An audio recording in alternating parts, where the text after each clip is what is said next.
तो देखा कि दूध मांगोगे तो खीर देंगे, कश्मीर मांगोगे तो चीर देंगे। अरे ये वाला टॉपिक है, चलो इसी तरह से करो। आप उस डिबेट को ध्यान से देखिए, ध्यान से देखिए। मान लीजिए कि आप मोदी समर्थक ही हैं, क्या वो उस डिबेट में आपको तरह तरह की सूचनाएं दी जा रही हैं? एक समर्थक का भी अपना एक सेल्फ रेस्पेक्ट होता है ना, कि वो चीजें जानना चाहता है। तो क्या वो मीडिया आपको ढंग से बता रहा है, आपका सेल्फ रेस्पेक्ट बढ़ा रहा है? वो दरअसल आपको इंसल्ट करता है रोज कि आप उनके वोटर हैं, आपको गलत बातें बताकर, झूठ बातें बताकर लाल रंग का टांग देगा। चिन्मयानंद स्वामी के खिलाफ कुछ होगा, सब साइलेंस में चले जाएंगे। आजम खान के यहां बकरी पे भी केस होगा, घंटों घंटों बहस होने लगेगी। तो वो आपको हमेशा एक अपने पड़ोस के मुसलमान को वो हमेशा दुश्मन के रूप में देखना सिखा रहा है।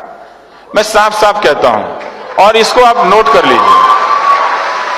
और ये बात मैं लड़कियों से कहना चाहता हूं कि भाई देख लेना, जो लड़का किसी समाज से नफरत करता हो वो ना अच्छा पति बन सकता है, ना प्रेमी बन सकता है, ना भाई बन सकता है।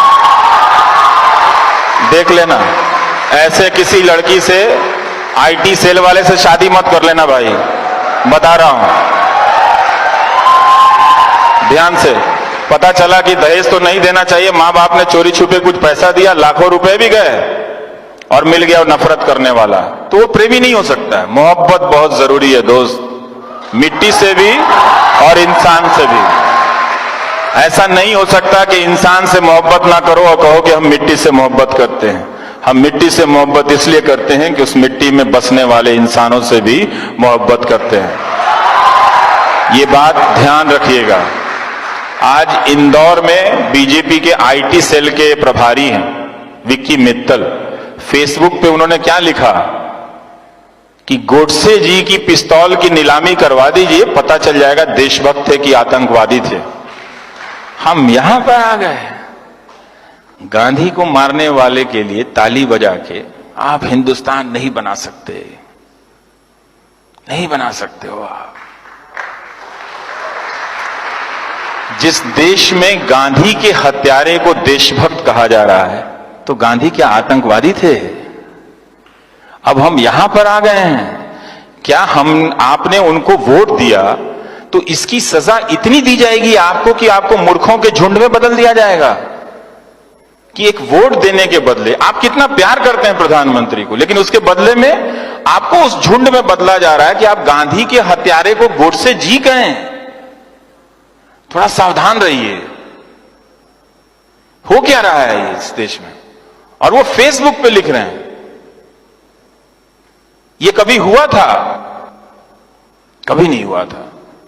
क्योंकि ये पॉलिटिक्स, आईटी सेल और मीडिया ये मान के चलता है कि आपने अपनी बुद्धि स्थगित कर दी, आप में बुद्धि नहीं है। मैं नहीं मानता, मैं उनके वोटर को बहुत सम्मान से जानता हूं, मुझे मालूम है कि वो एक अलग तरीके से सोच रहे हैं, लेकिन उनसे, वो चूंकि उनको वोट देते हैं, उनसे बदला नहीं लिया जाना चाहिए। उनको सजा किस बात की दी जा रही है कि उनसे ये कहा जा रहा है, अब चूंकि तुम उनको वोट देते हो, तुम अब मुसलमानों से नफरत करने लगे हो, तो चलो अब गोडसे को भी गोडसे जी बोलो।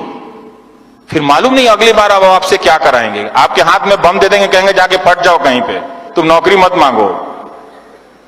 ये मत कीजिएगा, ये मत कीजिएगा। ये शर्म की बात है कि हमारे देश में गांधी की हत्या हुई, और ये उससे भी ज्यादा शर्म की बात है कि एक राजनीतिक दल का कार्यकर्ता फेसबुक पे लिख रहा है गोडसे जी कि पिस्तौल नीलामी कीजिए तो खरीदने वाले लोग आ जाएंगे और उसके 2 करोड़ दे के साबित हो जाएगा देशभक्त थे। गांधी की लाठी की कोई कीमत नहीं है दोस्तों, कोई कीमत नहीं है उनकी लाठी की।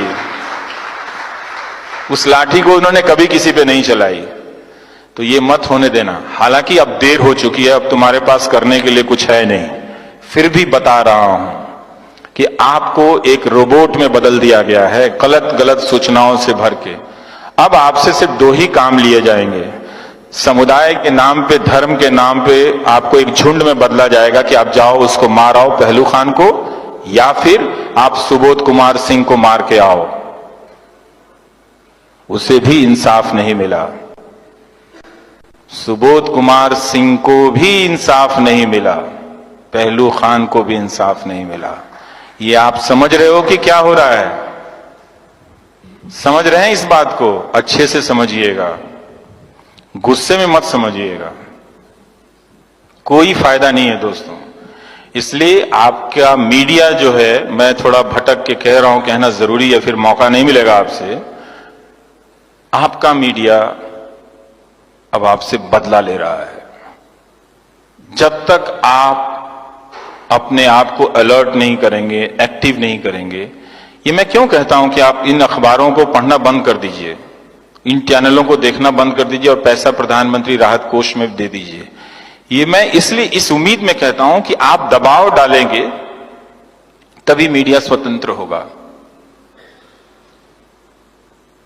तभी मीडिया स्वतंत्र होगा। और एक बात जान लीजिएगा, मीडिया की स्वतंत्रता हमसे अपनी नौकरी के लिए नहीं कह रहे हैं, आपके लिए कह रहे हैं। जब मीडिया नहीं होगा, आप नहीं होंगे, क्योंकि आपकी आवाज नहीं होगी। आप 4 दिन के लिए अपने कमरे में बंद कर लो घर को, बोलो नहीं, आप ये करके दिखा दो और फिर सोचना कि 46 दिन से कश्मीर के लोग कैसे रह रहे हैं। Thank you.